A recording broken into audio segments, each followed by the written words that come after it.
Next हम move on कर रहे हैं हमारे नेक्स्ट पेज नंबर पे, विच इज पेज नंबर 48।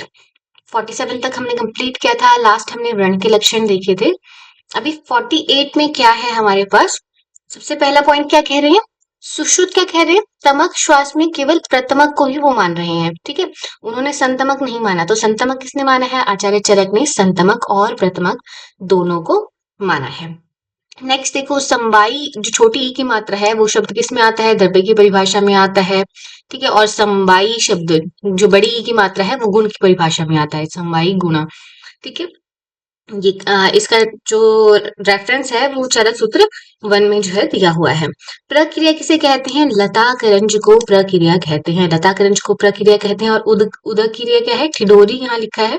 जो हमारा नॉर्मल करंज है पॉनगेमिया पिनेटा, उसको हम उदगिरिया कहते हैं। इसका सिनोनिम और क्या है? नक्तमाल भी इसको कहा है।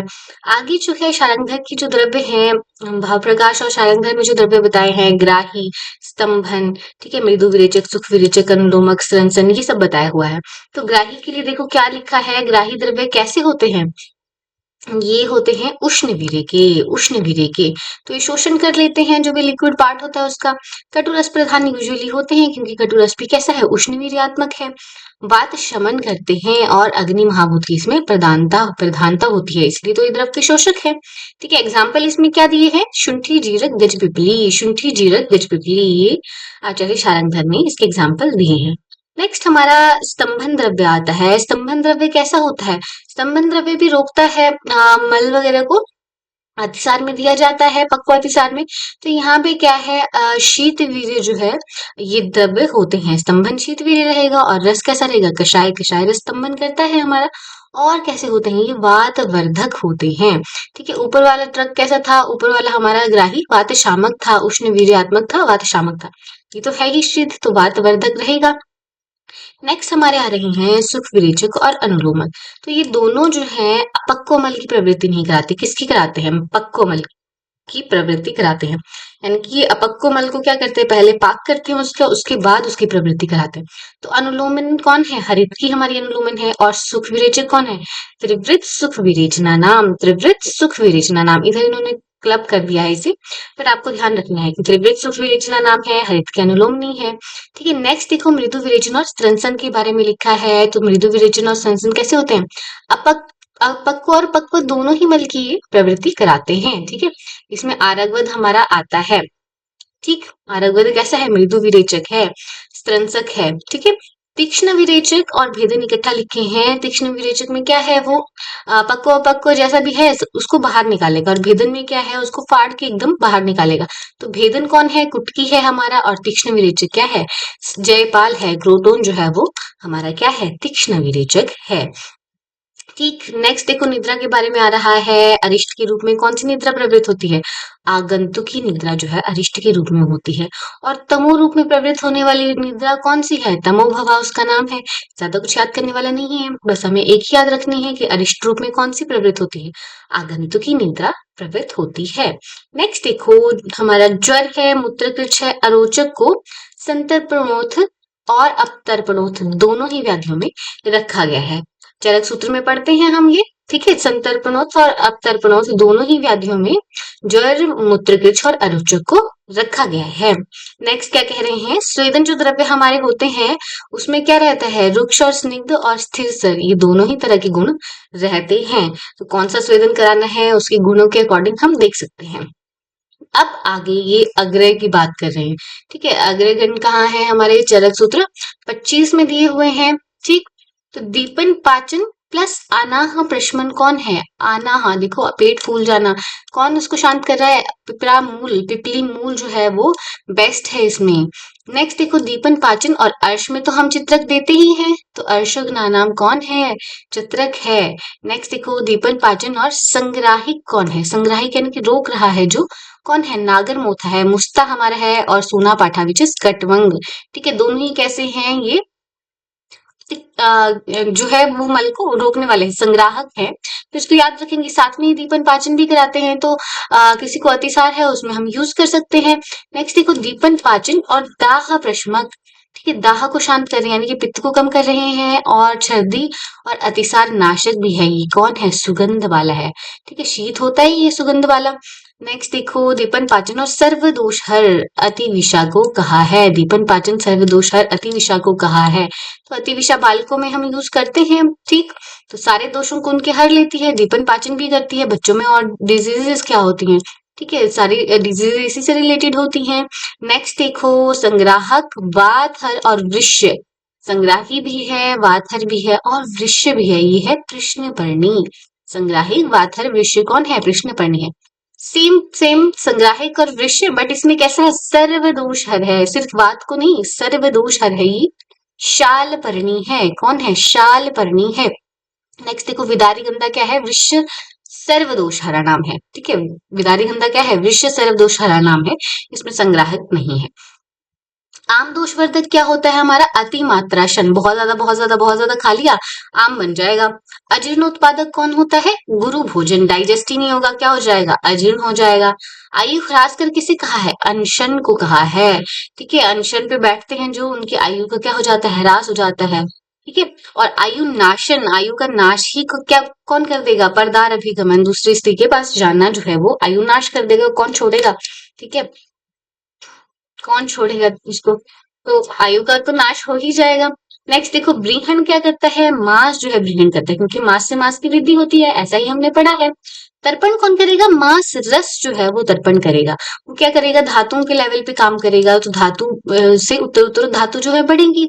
तो मांस रस क्या करता है? तर्पण करता है। और ग्रहण क्या करता है? कौन करता है? मांस करता है। तृप्ति कर क्या है? हर्ष। ठीक है, जब इंसान खुश होता है तो उसको फुल तृप्ति रहती है हर चीज में। और पुष्टिकर क्या है? निवृत्ति। ठीक है, निवृत्ति क्या है? पुष्टिकर है। सुख कारक क्या है? सुख कारक होता है एक काल भोजन की, एक ही टाइम पे खाना खाना। कल हमने आचार्य सुश्रुत का देखा था, कौन से टाइम पे कौन सी ऋतु में कब खाना खाना है, एक ही टाइम पे उन्होंने बताया था, तो वो कैसा है? सुख कारक है। आरोग्यकर क्या है? यथाकाल भोजन को आरोग्यकर कहा है। और शरीर कर्षक किसे कहा है? शरीर को धीरे धीरे कर्षित कर देगा, ये होगा प्रमिताशन। जो कम खाते हैं उनके शरीर को धीरे धीरे क्या हो जाता है? कर्षण उनका हो जाता है। नेक्स्ट देखो, श्लेष्म पित्त प्रशमन नाम हमें पता है क्या है? मधु है हमारा श्लेष्म पित्त को, कफ और पित्त को ये शमन करता है, प्रशमन करता है। पित्त श्लेष्म प्रशमन नाम, पित्त और पहले पित्त को शमन कर रहा है, उसके बाद श्लेष्म को भी शमन कर रहा है, ये प्रशमन कर रहा है। ये कौन है? ये दुरालभा है। ठीक है, मधु पहले कफ को शमन करेगा, उसके बाद पित्त पे एक्शन करेगा। फिर क्या है? श्लेष्म पित्त जननम। अब ये बढ़ाने वाले हैं श्लेष्म और पित्त को। ये कौन है? आवी दुग्ध, शशकुली और माश। ठीक है, सारे ये वन लाइनर्स हैं। नेक्स्ट देखो, परिहार विरुद्ध क्या है? परिहार विरुद्ध है सुअर के मांस सेवन के बाद जो है वो जल का सेवन कर रहे हैं। ठीक है, जो जैसा सीक्वेंस चलना चाहिए था वैसा आपने नहीं किया, दैट इज परिहार विरुद्ध। उपचार विरुद्ध क्या है? उपचार में आपने घी दिया, मेडिकेटेड घी के बाद उन्होंने शीतल जल ले लिया, तो उष्ण जल ही देते हैं या सुख उष्ण जल देते हैं, तो ये उपचार विरुद्ध हो गया। इसके अलावा संयोग विरुद्ध क्या है? मधु के साथ उष्ण जल। कर्म विरुद्ध क्या है? मधु के साथ, मधु को आपने उष्ण करके दे दिया, या फिर उष्ण ऋतु में दे दिया, या फिर उष्ण काल में दे दिया, दैट इज कर्म विरुद्ध। और मात्रा विरुद्ध क्या है? मधु और घृत को समान मात्रा में देना इस मात्रा विरुद्ध। विरुद्ध की चिकित्सा में क्या नहीं है? बस्तीकर्म नहीं है। और क्या है? हमने वहां पे क्या पढ़ा था? विवश करके पढ़ा था। विवश हो जाते हैं हम विरुद्ध की चिकित्सा करने में, तो क्या था? विरेचन, वमन और शमन। विरेचन, वमन, शमन। ठीक है, दो तरह का शोधन किया, और अगर शोधन नहीं करना है तो शमन उसमें कर लो। ठीक, नेक्स्ट देखो, अन्न का क्लेदक कौन है? अन्न के साथ हम क्या पीते हैं? पानी पीते हैं। जल है अन्न का क्लेदक, उसको क्लेद युक्त रखने के लिए। कफ का क्लेदक कौन है? कफ का क्लेदक है लवण। ठीक है, लवण जो है कफ में क्लेद उत्पन्न करता है, इसलिए तो पानी में नमक डाल के गार्गल्स कराते हैं। आर्द्र पिपली कैसी है? कफ कारक है, ये हमने शॉर्ट्स में देखा था। और शुष्क पिपली कैसी है? कफ वात शामक है, और वहां हमने क्या पढ़ा था कि पित्त वर्धक है। एक ही बात हो गई। ठीक है, आर्द्र पिपली कैसी है? कफ कारक है, और शुष्क पिपली कफ वात शामक है। ठीक, नेक्स्ट देखो, क्योंकि आर्द्र पिपली जो है वो कैसी रहती है? मधुर विपाक वाली रहती है। ठीक है, मधुर रसात्मक रहती है। और शुष्क पिपली कैसी हो जाती है? कटु हो जाती है। ठीक है, तो इसलिए ये कैसी है? कफ कारक है हमारी आर्द्र पिपली। नेक्स्ट देखो, वातानुलोमक किसको कहा है? विड नमक को कहा है। और त्रिदोष शामक तो एक ही नमक हो सकता है हमारा, विच इज सैंधव लवण, क्योंकि वो कैसा होता है? अनुष्ण होता है, शीतवीर्य वाला होता है। संख्या संप्राप्ति अन्वय रहित है, ठीक है, और विधि संप्राप्ति अन्वय युक्त है। संख्या में क्या है, क्वांटिटी है, विधि में क्या है, हम कैरेक्टरिस्टिक देखते हैं, ठीक। अब यहाँ पे पर्याय जो है डिफरेंट डिफरेंट ऋतुओं के बताए हुए हैं। तुषार कौन सी ऋतु है, इट इज हेमंत ऋतु, हेमंत ऋतु का पर्याय है तुषार। घर्म काल जो है ग्रीष्म ऋतु को कहते हैं, ठीक है, घर्म मतलब जहाँ पे सनी सनी है। निदाग काल भी इसको कहते हैं, आसमान बिल्कुल साफ रहता है। घन आते, घन घन क्या होता है, घन होता है हमारे क्लाउड्स। घन आते के मतलब उसके बाद कौन सी ऋतु आती है, शरद आती है, ठीक है, क्लाउड्स यानी कि वर्षा ऋतु। तो यहाँ पे उसके बाद क्या आएगी, शरद ऋतु आएगी। ताप आते, ताप क्या है हमारा, गर्मी है, ठीक है, ग्रीष्म ऋतु हो गई। ताप के बाद कौन सी आती है, प्रावृत ऋतु आती है, ठीक है, ताप आते इस प्रावृत ऋतु। शीत आते, शीत के बाद कौन सी ऋतु आती है, वसंत पहले आती है हमारी, ठीक है, इसी को कुसुमागम भी कहते हैं। वहां पे फूल आते हैं नए नए वसंत ऋतु में, ठीक है, तो इजी हो गया ये। नेक्स्ट देखो, पैतृक और श्लेष्मिक गुल्म बस्ती में पैतृक और श्लेष्मिक गुल्म में बस्ती हम नहीं देते हैं, तो किस में देते हैं, सिर्फ वातज गुल्म में देते हैं, ठीक। इसलिए बहुत ज्यादा कंफ्यूजन यहाँ पे होता है कि गुल्म में बस्ती नहीं दी जाती, बट दी जाती है। कौन से में दी जाती है, वातज गुल्म में बस्ती दी जाती है। नेक्स्ट देखो, गुल्म में कोई दुष्य नहीं होता, ठीक है, ये हमें पता है, गुल्म में कोई दुष्य नहीं होता। और गुल्म के स्थान कितने हैं, 5 स्थान है, कौन कौन से, हृदय, बस्ती, नाभि और दो पार्श्व, ठीक। मधुर शीत अविल मूत्र की प्रवृत्ति किसमें होती है, अविल यहाँ पे मूत्र है तो इक्षु बालिका रस, इक्षु बालिका में होती है। मधुर शीत अविल मूत्र की प्रवृत्ति किसमें होती है, इक्षु बालिका में होती है। मधुर और शीत है, अविल नहीं है, तो ये शीत में होगा, ठीक है। पर्युषित मूत्र है, ठीक है, पर्युषित मूत्र है, और कैसा हो जा रहा है, सांद्री भव हो जा रहा है, ठीक है, नीचे जो है जम जा रहा है, वो सांद्र में मिलेगा। और संसहन्यति मूत्रम किंचित किंचित प्रसीदति, थोड़ा थोड़ा करके जो है वो निकल रहा है, व्हाट इज इट, थोड़ा थोड़ा करके वो नीचे आ रहा है, तो ये है सांद्र प्रसाद में, किंचित किंचित प्रसीदति, ठीक है, तो सांद्र प्रसाद में के लिए ये कहा है। मसी वर्ण मूत्र, मसी कैसी होती है, काले रंग की होती है, तो मसी वर्ण मूत्र हो जाएगा काल में ही। और चाश पक्षी निभम मूत्र कैसा है, ये नील में है, चाश पक्षी कैसा होता है, नीला होता है। तो ये सारा जो है ये चरक निदान से उठाया हुआ है, वहां पे आपने अच्छे से किया ही होगा इसे, एक बार हमने इसको गो थ्रू कर लिया। नेक्स्ट देखो, उष्ण गुण काल में और रक्त में दोनों में मिलेगा, ठीक है, उष्ण गुण किस में मिलेगा, काल में भी और रक्त में भी उष्ण गुण मिलेगा, ठीक।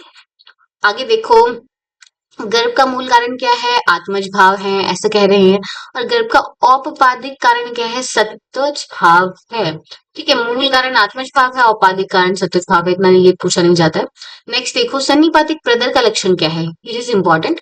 सन्निपातिक प्रदर में हमें क्या मिलेगा, घृत, तैल, वसा, मज्जा की तरह गंध जो है उसमें मिलेगी। सन्निपातिक प्रदर में जो डिस्चार्ज होगा उससे कैसी गंध मिलेगी, घृत, तैल, वसा, मज्जा की तरह जो है गंध मिलेगी। आचार्य चरक के ही दोनों हैं ये। और कफज स्तन्य दुष्टि में देखो, ये सन्निपातिक था ऊपर और ये है कफज स्तन्य दुष्टि। सन्निपातिक प्रदर में ये सब कुछ मिल रहा था, कफज स्तन्य दुष्टि में घृत, तैल, वसा, मज्जा सदृश गंध मिलेगी, ठीक है। ऊपर कैसा था, वर्ण मिल रहा था, और यहाँ पे गंध मिल रही है। सन्निपातिक प्रदर में घृत, तैल, वसा, मज्जा सदृश वर्ण मिल रहा था, और कफज स्तन्य दुष्टि में घृत, तैल, वसा, मज्जा सदृश गंध जो है वो मिलेगी। नेक्स्ट आते हैं, अभैषज की बात की है, तो अभैषज हमने कहाँ देखा है, चिकित्सा स्थान में देखा है। बाधन और सानुबाधन दो तरह की भैषज होती है। बाधन मतलब जो इमीडिएटली मार देगी, ठीक है, तत्काल कष्टकारक है। विष और अग्नि तत्काल कष्टकारक है, विष से भी इमीडिएटली मर जाते हैं और अग्नि से भी, ठीक। और सानुबाधन क्या है, टाइम के साथ जो कष्टदायक है, कालांतर में जो कष्टदायक है, जैसे कि दूषी विष हो गया, ठीक है, वो टाइम लेता है, टाइम के साथ शरीर में जमता रहेगा, तो इट इज सानुबाधन, ठीक। नेक्स्ट हमारे पास कुछ ड्रग्स बताए हैं, कौन से ड्रग्स कब लेने हैं ये बताया है। तो नागबल और आमलक ये दोनों जो है, इनको माघ और फाल्गुन में कलेक्ट करना है। माघ और फाल्गुन कौन सी ऋतु में हुई, तप तपस्य, तप तपस्य हमारी शिशिर ऋतु आती है, तो ठंडी में ही आंवला लगता है, ठीक है, ठंडी में ही आंवला लगता है, तो उसी समय नागबला भी होता है, तो ये याद रहेगा, तप तपस्या माघ फाल्गुन में जो है हम आमलक और नागबला ग्रहण कर रहे हैं, शिशिर ऋतु ये रहती है। नेक्स्ट देखो, भल्लातक हम कब निकालेंगे, तो भल्लातक को हम उसकी मैक्सिमम पोटेंसी कब होगी, उसकी देखो ये उष्ण गुण का है, तो उसकी ऋतु में ही, उष्ण काल में ही इसकी पोटेंसी ज्यादा रहेगी। तो ज्येष्ठ और आषाढ़ में निकाल रहे हैं, शुचि शुक्र वाले टाइम पे। शुचि शुक्र वाला टाइम कौन सा है हमारा? ग्रीष्म ऋतु वाला टाइम है। तो उसी समय भला तक का ग्रहण कर रहे हैं, बट उसको यूज कब करना है? गर्मी में थोड़ी ना यूज करेंगे, उसको ठंडे वाले टाइम पे यूज करेंगे। तो अगहन पूस या सहस सहस में इसको यूज करते हैं, जो कि हेमंत ऋतु वाला टाइम है। तो याद रहेगा, भल्लातों को हमने ग्रहण किया ग्रीष्म ऋतु में, जिस ज्येष्ठ आषाढ़ या शुचि शुक्र, और यूज कब किया? अगहन पूस में, जिस सहस सहस से। ठीक है। इसके अलावा गुग्गुल का संग्रहण शिशिर ऋतु में करते हैं। ठीक है। और हमारे पास, क्योंकि उसमें कट्स लगा दिए होते हैं, वो कलेक्ट हो जाता है शिशिर ऋतु में, उसको शिशिर और बसंत में उसको निकाल लेते हैं। लहसुन जो है वो माघ और पौष में उसको कलेक्ट करते हैं। हिंगू को बसंत ऋतु में कलेक्ट करते हैं। तुवरक को अंबु आगमन यानी कि वर्षा ऋतु के टाइम पे कलेक्ट करेंगे। मदन फल कब उगता है हमारा? बसंत और ग्रीष्म में ही मिलता है हमें। ठीक है। उसी समय उसके फ्रूट्स जो है पक रहे होते हैं। तो बसंत और ग्रीष्म ऋतु में मदन फल का संग्रहण किया जाता है। तो ये रहा हमारा पेज नंबर 48 और 49। सारे ही इंपॉर्टेंट पॉइंट्स हैं, सारे वन लाइनर की फॉर्म में हैं, तो इसको आपने अच्छे से याद कर लेना है। प्रक्रिया हमारा क्या है? लता क्रंच है। ग्राही द्रव्य कैसे होते हैं? उष्ण विरेय कटुरस प्रधान और वात शामक होते हैं, अग्नि महाभूत प्रधान होते हैं। एग्जाम्पल क्या है इसमें? शुंठी, जीरक, गजपिपली। स्तंभन द्रव्य शीत विरेय के हैं, कषाय रस प्रधान है और वातवर्धक। ये सारे जो है वातज वाले सिम्टम है। ठीक। इसमें एग्जाम्पल आते हैं वत्सक और टुंटुक। ठीक है। टुंटुक क्या है हमारा? शिवनाग है। वत्सक क्या है हमारा? किसको कहते हैं वत्सक? कुटच को कहते हैं। ठीक है। नेक्स्ट देखो हमारा सुखविरेचक और अनुलोमक कौन से हैं? सुखविरेचक त्रिवृत सुखविरेचना नाम, अनुलोमक कौन है? हरित की है। ये मल को पकाकर जो है बाहर निकालेंगे। मृदु विरेचक और स्तनसन अपक को या पक जैसा भी है उसको बाहर निकालना है उनको। आरगवद इसमें एग्जाम्पल आ गया। तीक्ष्ण विरेचक में जयपाल है और भेदनी कौन है? कुटकी है। ठीक है। ये जैसा भी मल है उसको बाहर निकाल देंगे एकदम फाड़ फूट के। अरिष्ट रूप में प्रवृत्त निद्रा कैसी है? आगंतुक है। तमो रूप में प्रवृत्त निद्रा तमो भवा होगी। ठीक। ज्वर, मूत्रकृच और अरुचक को संतर्पणोर्थ और अपतर्पणोर्थ दोनों व्याधियों में रखा है। अच्छा, यहाँ पे दीपन पाचन अनाह प्रशमन कौन था? पिपरा मूल। अर्शोघन कौन था? रिपन पाचन। डीपी प्लस अर्शोघन कौन है? चित्रक है। डीपी प्लस संग्राहक कौन है? नागर मोथा और सोना पाठा विच इज कटवंग है। डीपी प्लस दाह प्रशमन सर्दी अतिसार नाशक कौन है? सुगंध वाला है। ठीक है। सुगंध वाला कैसा होता है? शीत होता है। तो दाह प्रशमन अतिसार नाशक ही रहेगा। ठीक। नेक्स्ट हमारे पास सर्वदोष हर कौन है? अतिविषा है। डीपी प्लस सर्वदोष हर, दीपन पाचन सर्वदोष हरा नाम कौन है? अतिविषा है। संग्राहक पाथर वृक्ष हमारी कृष्णपनी है और संग्राहक सर्वदोष हर वृक्ष शालपर्णी है। विकारी गंधा विषय सर्वदोष हरा नाम है। आमदोष वर्धक क्या है? अतिमात्राशन है। अजीर्णोत्पादक गुरु भोजन है। आयुरास्कर अनशन है। आयुनाशन परदार अभिगमन है। ग्रहण करता है मांस, उसमें भी कुक्कुट का मांस कहा है। और तर्पण कौन करता है? मांस रस करता है। तृप्तिकर है हमारा हर्ष। ठीक है। और पुष्टिकर है निवृत्ति। सुख कारक क्या होता है? एक ही टाइम खाना खाओ। आरोग्य कर क्या है? यथाकाल भोजन करो। शरीर कर्षक क्या है? प्रमिताशन है। श्लेष्म पित्त प्रशमन हमारा मधु है। और पित्त श्लेष्म प्रशमन इसका अपोजिट दुरालभा है। श्लेष्म पित्त जनन क्या है? आविदुग्ध शशकुली और माश को श्लेष्म पित्त जनन कहा गया है। ठीक। अब आगे हमारे पास आर्द्र पिपली कैसी होती है? कफकारक होती है। शुष्क पिपली कफवात शामक होती है। त्रिदोष शामक कौन सा लवण है? इट इज सैंधव लवण। ठीक। तुषार समय कौन है? हेमंत ऋतु है। घर्म काल कौन सा है? ग्रीष्म ऋतु है। घन आते, ठीक है, घन आते, घन के बाद बादल के बाद आती है हमारी शरद ऋतु। ताप आते, गर्मी के बाद आता है हमारा प्रवृत्त ऋतु। शीत आते, शीत के बाद आती है हमारी वसंत ऋतु, इसको कुसुमागम भी कहते हैं। और हमारे पास गुल्म में कोई दुष्य नहीं होता, ये हमें पता है। बाकी कुछ यहाँ पे इम्पोर्टेंट किसके हैं? ये प्रमेह के कहाँ से लिए हैं? निदान स्थान से लिए हैं।